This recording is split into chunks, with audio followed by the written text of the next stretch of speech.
Hi, and welcome to Lecture 2, How to Acquire and Spend Bitcoins. In this lecture, we're going to discuss the following. First, we're going to go ahead and talk about the Bitcoin wallet. The Bitcoin wallet is the thing that you use to store Bitcoins and send Bitcoins to other people. Then we're going to discuss how to actually put Bitcoins into your wallet. Then we're going to talk about moving Bitcoins between wallets. And then finally, we're going to wrap up with some security advice to make sure that your Bitcoins are safe and secure. Okay, so let's go ahead and begin with the Bitcoin wallet from a general overview.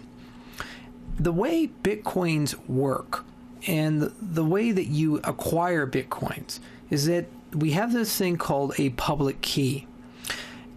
Bitcoins are cryptographically signed using this magic thing called elliptic curve DSA, and that produces two pieces of information, a public key and a private key. So the public key, just like its name, is known by everybody. Currently, we know every single public key in the entire Bitcoin network. It allows us to find where all the coins are, the addresses you can send coins to. So if you wish to send money to somebody, Bitcoins to somebody, you're going to need to know their public key. That's the Bitcoin wallet address. Now, if you want to send the coins, your coins, to a particular person or have them send coins to you, one needs what's called a private key. So there's a public key, which is known to everybody, and a private key, which is only known to the person who owns the Bitcoins within the Bitcoin wallet. And this is how the system is kept secure. Basically, the private key is like a special key that only you have that's associated with your Bitcoin wallet.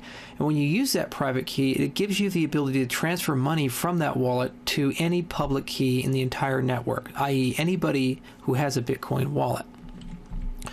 So for the public key, as I said before, everybody knows that. And the address for your wallet is basically derived from this public key that's generated from elliptic curve cryptography. For example, one of my Bitcoin wallets is right here. This address right here, this long, nasty string of stuff, actually is me. So if you have some Bitcoins and you want to send them to me, you can go ahead and send it to this address right here, and I'll actually receive them. And I'm okay with giving the world this public key address because it in no way impacts the security of my wallet. However, I have a private key that only I know. It's built into my wallet. In fact, I don't even know it. My wallet on my computer knows it, and the cloud wallet that I use know my private key, but only they know it. And as a result, I can access the funds, send funds to people, and I'm completely secure and safe because no one else knows this private key. So to recap, what a Bitcoin wallet is it's a bucket to contain all of your Bitcoins. When it has a public address, that mine has this public key here, and when someone wishes to send you Bitcoin money, they have to know the public address to send you money. Think of it like a bank account number. Basically, to send money to a bank account, somebody has to have your bank account number. To withdraw money from a bank account, more often than not, somebody has to have some sort of authenticating information, and that's kind of like the private key. So the private key is a proof that you are indeed the owner of this wallet, allows you to open the wallet and send stuff from that wallet to other wallets. That's basically how a Bitcoin wallet works, and it's backed by elliptic curve digital signing algorithms, which are so powerful that the NSA, a very, very secretive organization the U.S. government maintains to hack into other countries' computers, actually uses DSA in its Suite B protocols, and perhaps even the Suite A protocols, which are classified. So it's a very, very secure way of both storing and sending money. So there's a bunch of different types of Bitcoin wallets. So the first type of Bitcoin wallet is a desktop wallet. So this is basically something that you download and install upon your computer. And there are three Bitcoin wallets that I'd highly recommend: Bitcoin QT, Electrum, and Armory. And they all do different things. For this lecture, I'm just going to talk about Bitcoin QT because this is the most common wallet used, and it's also the easiest one to configure and use. Over time, Electrum may become easier, and Armory is really meant for computer geeks who like messing with things. So I'm going to show you my Bitcoin wallet. This right here is my Bitcoin wallet. It's called Bitcoin QT, and I'm later going to show you where you can download and how to install this wallet. Okay, so Bitcoin QT gives me an overview of how much money I have, and it says right here, balance BTC. BTC stands for Bitcoin, and it tells you how many transactions have gone to this wallet. Now, this is a new wallet I created for the purposes of this lecture, so there's not a lot of money in it, and we're going to actually transfer money from this to a different wallet later on, and I'm going to show you how that process works. It's pretty idiot-proof. You have send coins and receive coins, and then also I have a transaction ledger. So this right here is the only transaction in this wallet's history, and you can see it doesn't know who sent it, and this is where the coins went from. And I have some sort of transaction ID associated with it. You can ignore all of that. The important thing is to look at how much did they send me. Confirmations, this is an important concept. Okay, so every single Bitcoin transaction since the beginning of Bitcoins is actually known by the entire Bitcoin network. This is part of the process of how Bitcoins are secure and how we prevent double spending. Confirmations merely mean how many times this transaction has been vetted by the big cloud of supercomputers all working together to make sure that Bitcoin is safe and secure. So this transaction has been confirmed 57 times. About every 10 minutes, a transaction gets confirmed. Statistically speaking, after 6 confirmations, a transaction is basically set in stone, meaning that there is no way that this could have been an illegitimate transaction. There's no problems with this transaction. Even 1 confirmation, statistically speaking, is pretty good, but 6 is 1 in I think 150 billion. It's a very, very, very small probability that there's a problem with this transaction. Much more reliable than, let's say, a MasterCard transaction or a cash transaction. So this is a desktop client. All right. There's another type of client, the cell phone. The only one I'd really recommend right now that's not cloud-based is Bitcoin Wallet. I think it's made by the same organization that makes Bitcoin QT, and it works for both BlackBerry and Android. I don't know if they have an iOS application quite yet. Bitcoin Wallet's kind of cool because if you download it, it's now tethered to your phone, and now you can actually use your phone as a payment processing and receiving service with Bitcoins. And that's something that you can check out. It's in the Android marketplace if you're curious. And then, of course, there are some cloud-based solutions. So basically what a cloud-based solution is, it's in the internet. It lives in the internet. It's kind of like Gmail or Dropbox or Carbonite. Any of these services where you create an account and now you have access to something.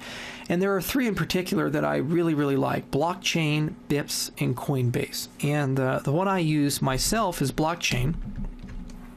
And this is my Blockchain account. I'm going to open up my wallet. So this is one of my wallets that I have with Blockchain. And you'll see that it has 0.155 Bitcoins in it. And the market value of these Bitcoins as of today, April 16th, 2003, is $11.51. To give you an idea how much Bitcoins have appreciated, this same amount right here would have been worth just a little over $2 less than a year ago. So Bitcoins have increased in value tremendously. But anyway, back to the wallets. This is Blockchain. So to actually create a wallet, what one would do, click on click on Wallet, click in Start a New Wallet.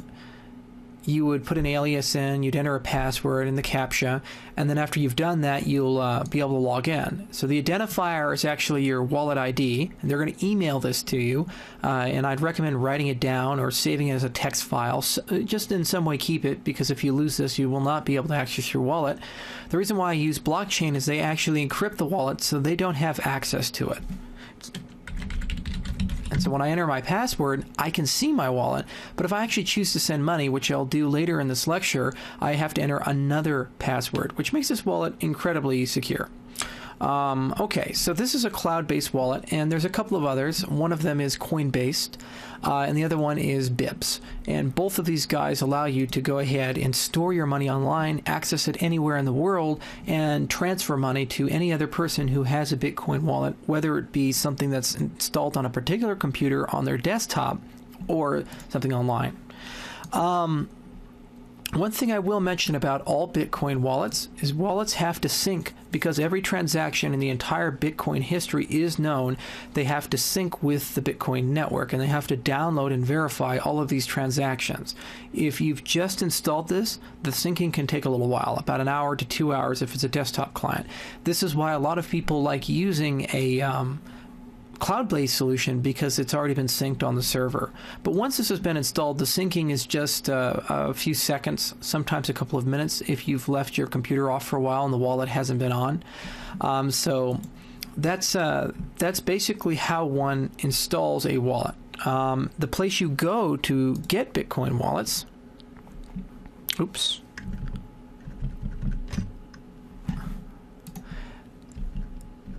Just a moment. The place you go to get Bitcoin wallets is this website right here, bitcoin.org, choose your wallet. So we're going to go ahead and open that up. Bitcoin.org is, if there ever was an official site for this decentralized currency, it is Bitcoin.org. And there's a lot of wonderful resources on this website about the Bitcoin, but they have an entire set of resources specifically about the wallet. And if you find it from Google, you just you get to the front page here and just click on Choose Your Wallet. And this right here is the wallet network. So the software wallets are what I call the desktop wallets. You can download them and install them on your computer. They mention Bitcoin Wallet as an Android application. Blockchain is another one that's Blockchain is the website, but you also have an Android and an iOS app that you can access your cloud-based wallet from your cell phone if you so desire using blockchain.info. And Paytuna is also another one. And these are all recommended. They've been vetted. People believe in them, and the vast majority of the money in the Bitcoin economy is stored in one of these mechanisms. So that's how you get a wallet. They're all free. They're going to be free forever. The money is not in charging you to use the money. So just like PayPal, these guys are free. All right, so that's basically how you get a wallet. And to recap, a wallet is just basically a bucket where all your money, your Bitcoins, live. You put them in there. It has a public key, which is the address of your wallet, and a private key, which is the key you use to be able to access and go ahead and send money from your wallet. Okay, so a natural question you're going to ask me is, well, Charles, that's great. You've taught me about these wallets, but how do I actually get Bitcoin money? Well, remember something. Bitcoins are money. So it would be kind of like going to Marshall's or to Payless or something and buying a wallet. And then you come to me and say, well, how do I fill this wallet? And I say, you have to work. You have to do something. You have to buy something, right? You have to exchange some sort of existing money for the currency you want to get into. Bitcoin, as it being money, you don't get it for free, or else it would be some sort of bizarre scam. So there's a couple of ways to acquire Bitcoins. Option A is you buy them, and you buy them through an exchange like Mt. Gox. Mt. Gox was engineered from the ground up to be just like any other currency exchange. And right now, Mt. Gox is selling Bitcoins for $75. Well, the people on Mt. Gox are selling Bitcoins for $75.23. And this is an exchange, so the price changes day to day. Sometimes it goes very high. I've seen it as high as $266. When I purchased Bitcoins, they were in the single digits. And then even before that, they were even lower, like 10 cents a Bitcoin. So they've appreciated in value considerably over the past 4 years. So one option is to go ahead and go to an exchange and purchase them off of the exchange from some other person who has Bitcoins, as you would purchase the renminbi or the yuan, or the yen, or the Australian dollar. Buy them just like you would any other currency. There are some websites like Coinbase and Bips who allow you to purchase Bitcoins at market price from them and have it directly deposited into your Bitcoin account. And I'll show you Coinbase. So this is Coinbase, and they give you an option to go ahead and purchase Bitcoins. Bips also allows you to do this. Blockchain has options to purchase Bitcoins as well, and I'll encourage you to go to these websites and take a look at them. All of them are very legitimate. There's a little bit of a handling fee, but the price is so volatile that usually if you purchase them, you'll probably make a profit within a few days if you chose to sell them. Another option you have is to actually purchase physical Bitcoins. Now, throughout this entire lecture and all the lectures, we've been talking about Bitcoins only living online, but this company called Cassius decided to actually mint Bitcoins. And how they did it, and I have an example here on eBay, is that they got a coin and they put a holographic sticker on this coin, and they give people who look at the coin the public key address. It's on the coin, so you can verify that this is legitimately a real Bitcoin, and they have a hologram that if you tear off the hologram, the private key is underneath it. So this is actually a Bitcoin and a wallet all in one. So this is a wallet containing exactly one Bitcoin. If you purchase the coin, you can just, by entering the private key into your Bitcoin wallet, you'll be able to transfer the money off of this coin to anywhere on the internet you so desire. So in essence, this is as close to a physical representation of a Bitcoin as possible. And these are quite popular. Not many of them have been minted, and people do love buying them. You can see this is just one Bitcoin, and even though the market price right now is $70, give or take, it's already in market for $202. To give you an idea, some of these, $405 for 2011, $500 for another coin. So the people really do like these guys. It's kind of a cool, interesting concept. They collect physical Bitcoins. So that's option A. You can buy them. Option B is you can barter for them. There's a couple of websites that do exist, which will be included in the appendix, for people who have Bitcoins to hang out and do things. And you can just chat with them and say, hey, I'd like to get some Bitcoins, even 0.0001 of them. Can I do something for a Bitcoin? And they'll say, oh, yeah, of course you can, something like that. So option B, just like anything else, you can barter. And option C, just like real life, you have a job, you go work at Walmart, or you go be a doctor or an engineer, whatever you are. You can perform services to acquire Bitcoins because you're performing services to acquire dollars, or you can sell goods. In fact, if you're a merchant who runs a website, you can actually accept Bitcoins as payment using a website called BitPay. BitPay is really wonderful. They've received funding from a venture capital firm. The one right now escapes me, but they're the de facto provider of merchant services for people who wish to accept Bitcoin. Very low exchange rates, very easy to integrate, and I think they even do real-time cash conversions where people can pay you in Bitcoins and then they'll just convert it into whatever the dollar amount of the Bitcoin is at the time and give it to you, if you so desire.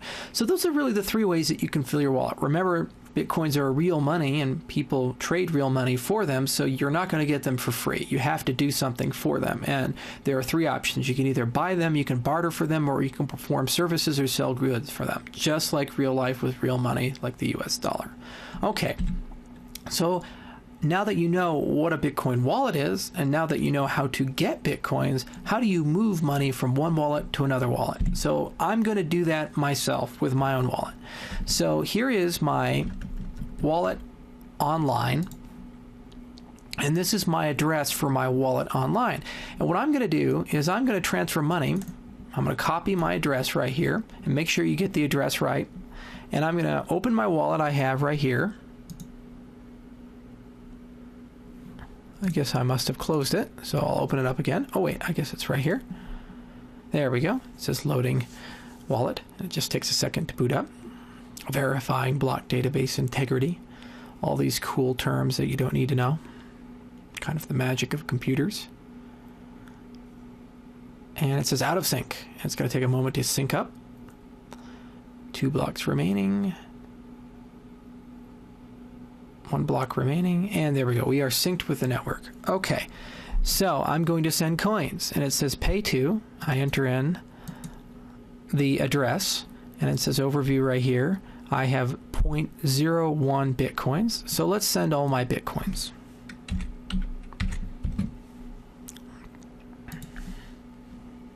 To self, and that's just to remind me that I've sent Bitcoins to myself. So I'll click send, and it says, are you sure you want to do this?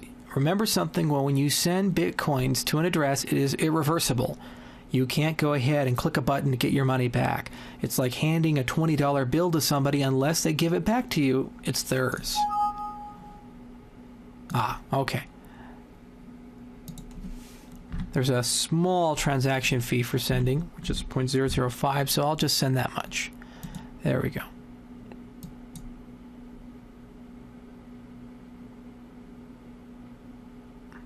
Yes. And you'll hear a little beep sound. Beep. All right.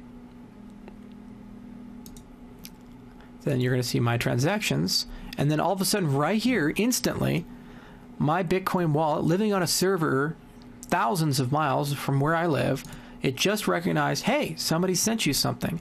And within a very small period of time, within 10 minutes to 15 minutes, this money is going to go ahead and be available to me. And that's kind of the magic of Bitcoins.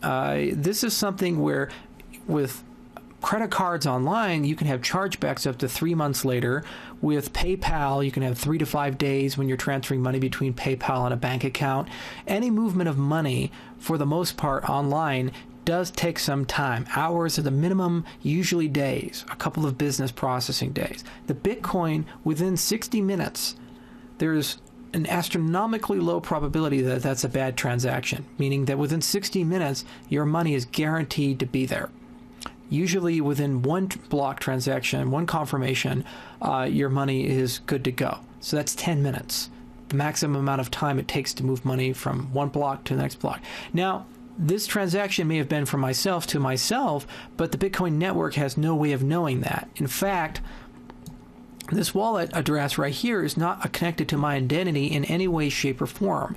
If I didn't tell you that that was my wallet address, there would be no way for you to backward engineer that to me. This is where the anonymity of the system comes from. You don't need to know the person's identity to be able to receive money or to send money to them. There's no name attached to any of the transactions. And that's why the Bitcoin has so much utilities. There's an anonymous transaction system built into the very design. Okay, so that's how you send money. And you can see my balance in my wallet now. Number of transactions. Okay. Another thing to remember, again, I'm going to say it, and I'll say it again, is that transactions are not reversible. Okay? There is no way once you have sent a Bitcoin from one address to another address, unless the other person you've sent it to consents, to get your money back. So buyer beware. Be very careful about your transactions and when you send money to whom you send it to. Another thing is that it's very possible to send Bitcoins to the wrong address. So that crazy number that I had there, let me open this up. If I even change something like this R, for example, to a G, the Bitcoin network would allow me to do that. I would be allowed to send that, even though there might not be a physical human being attached to that address. That may not exist. The Bitcoin network has no way of knowing if this key within reason is actually connected to a person, to a wallet. So if you have a typo inside the wallet address, it's very, very easy to send money to the wrong person, or in some cases to send money off into oblivion, much less like throwing your $20 bill into the garbage.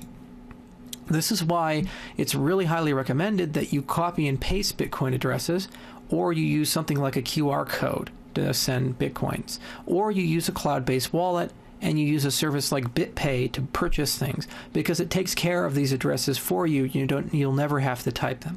The only time you should ever type something up is when you're writing down your private key on a piece of paper or something like that as a backup solution. So it's very important to remember that.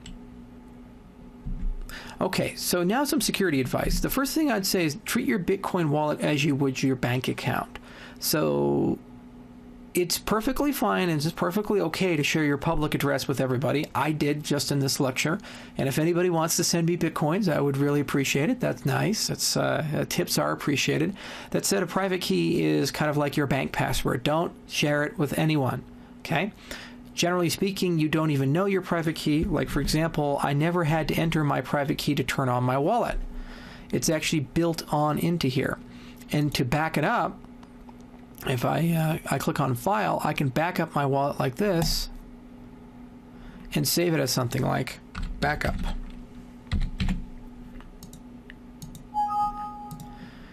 And there we go. I can actually load my private key from that backup anywhere, and I can even put that backup on a I can put that backup on a flash drive. I can email it to myself and so forth. So be careful about who you share your private key with. You can actually encrypt your wallet if you have the knowledge of how to do that. It's highly recommended, because it's like putting your money into a vault.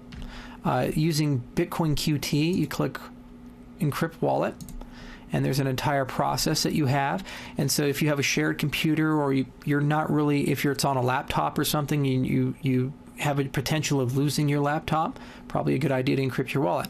That said, if you lose your laptop, there is no way of recovering your wallet outside of having it backed up. So you'll lose the money inside the wallet. I guess the solace is that the person who steals your laptop won't have access to the money, though. But if you do back up the wallet, then you can absolutely rebuild the wallet somewhere else just by importing it. Oops. There we go. And I recommend, again, to back up your wallet in 2 separate places. So I'd recommend putting that .dat on a flash drive and probably emailing it to yourself. This is if you choose to use a desktop-based wallet. If you go for a wallet online, like Blockchain, for example, the wallet service that I use, it's automatically backed up. And as long as Blockchain is in business, you can go ahead and use your wallet. The import and export options, just a moment. The import and export options actually allow you to go ahead and recover your wallet from their server as well. So let's say, for the sake of the argument, Blockchain goes out of business, you'll still have access to your wallet. You can import it, you can export it, you can encrypt it, you can do all these things.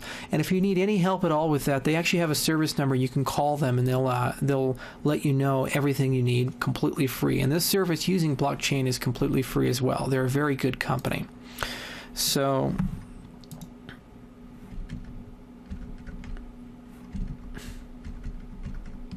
there we go. So I'd recommend backing up your wallet regardless if it's in the cloud or if it's on a desktop. But that said, if it's on a cloud, it's probably very safe. One thing to understand, if you're going to use a cloud-based wallet, it's just like having a bank account. That means that the person you create your wallet with understands something about you. They know your identity. They know you're associated with that address, so you've kind of given up anonymity for convenience. And also, they may have an ability to prevent you from using your wallet if you don't have the private key for it. So just be careful about that. Blockchain is kind of nice because your wallet is encrypted on their server, and your main password is something that you use to decrypt the wallet, and Blockchain never is involved in that process. As a result, they actually have no access to your wallet whatsoever. Other cloud-based solutions, that's not necessarily true. So just be careful and be advised about that. Okay, so to recap, we discussed the Bitcoin wallet. It's the bucket upon which you put your money in. There's a public key, a private key. The public key is your address where people send money to. The only way that people can access that money is by using a private key. A lot of this is usually taken care of for you by a Bitcoin wallet client like Bitcoin QT. Go to bitcoin.org to go ahead and read more about wallets and to download a free wallet, or you can go to blockchain.info to create a cloud-based wallet. We covered how to transfer money from one wallet to the next. You need to have the address of the wallet you want to send the money to. Make sure you get that right, because even a small typo can send money off into oblivion or to the wrong person. Once you have that address, you just click the send button, and your money is going to be in that person's wallet and confirmed in less than 1 hour. 6 confirmation windows. In terms of security advice, I'd highly recommend that you treat your wallet like you would a real life wallet or a bank account. Don't let people have certain private pieces of information. For example, don't let people have access to a computer that has your Bitcoin wallet on it unless your wallet is encrypted. And also, it's a good idea to back up your wallet, because if your hard drive crashes, unless you have that private key, you won't be able to access your money, or else there wouldn't be any security in the Bitcoin system. And if you use a cloud-based wallet, absolutely make sure that you trust that cloud-based solution. And if they're storing it on their server, preferably you have some way of retrieving that private key and using it for your own purposes. Finally, to acquire Bitcoins, just like acquiring real money, you have to do something. Either you have to exchange a different type of money for Bitcoins, and you do that on Mt. Gox or some other exchange. And we're going to have a whole lecture actually on Bitcoin speculation. We're going to talk about Mt. Gox in much greater detail.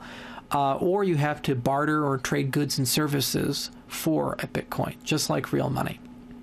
So that's all I have for you. If you have any questions, comments, or concerns, feel free to email me or to go ahead and comment on this lecture. And until next time, thank you for watching and have a wonderful day.